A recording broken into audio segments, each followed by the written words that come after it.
Praise the lord. అందరూ ఎలా ఉన్నారు? దేవుని వాక్యం చదవాలని ఎంతో మందికి ఆశ ఉంటుంది, కానీ టైం కుదరట్లేదు కదా. అందుకే మన ఛానల్లో ఆడియో బైబిల్ స్టార్ట్ చేసాం.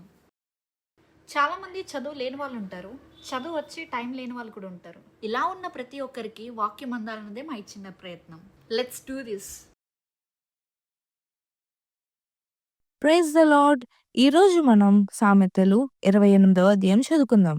ఎవడును తరమకుండానే దుష్టుడు పారిపోవును, నీతిమంతులు సింహము వలె ధైర్యంగా నుందురు. దేశస్థుల దోషము వలన దాని అధికారులు అనేకులగుదురు. బుద్ధి జ్ఞానములు గల వారి చేత దాని అధికారము స్థిరపరచబడును. బీదలను బాధించు దరిద్రుడు ఆహార వస్తువులను ఉండనీయక కొట్టుకొని పోవు వానితో సమానుడు. ధర్మశాస్త్రమును త్రోసివేయువారు ధర్మశాస్త్రము ననుసరించువారు వారితో పోరాడును. దుష్టులు న్యాయమెట్టిదైనను గ్రహింపరు, యెహోవాను ఆశ్రయించువారు సమస్తమును గ్రహించుదురు. వంచకుడై ధనము సంపాదించిన వానికంటే యథార్థముగా ప్రవర్తించు దరిద్రుడు వాసి.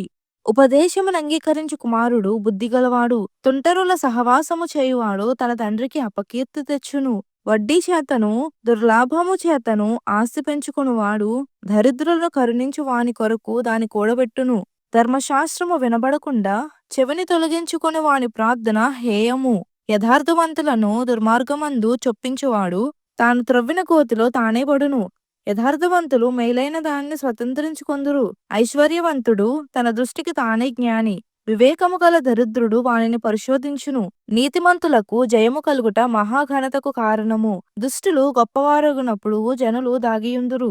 అతిక్రమములను దాచిపెట్టువాడు వర్ధిల్లడు. వాటిని ఒప్పుకొని విడిచిపెట్టువాడు కనికరము పొందును. నిత్యము భయము కలిగి ప్రవర్తించువాడు ధన్యుడు. హృదయమును కఠినపరుచుకొనువాడు కీడులో పడును. బొబ్బరించు సింహమును తిరుగులాడు ఎలుగుబంటియు దరిద్రులైన జనుల నేలు దుష్టుడును సమానములు. వివేకము లేని వాడవై జనులను అధికముగా బాధపెట్టు అధికారి దుర్లాభమును ద్వేషించువాడు దీర్ఘాయుష్మంతుడగును. ప్రాణము తీసి దోషము కట్టుకొనిన వాడు గోతికి పరుగెత్తుచున్నాడు. ఎవరును అట్టి వానిని ఆపకూడదు. యథార్థముగా ప్రవర్తించువాడు రక్షింపబడును. మూర్ఖ ప్రవర్తన గలవాడు హఠాత్తుగా పడిపోవును.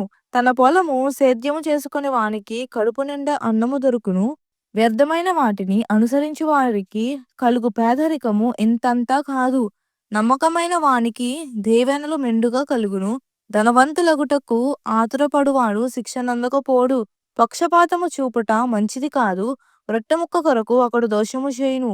చెడు దృష్టి గలవాడు ఆస్తి సంపాదింప ఆతురపడును.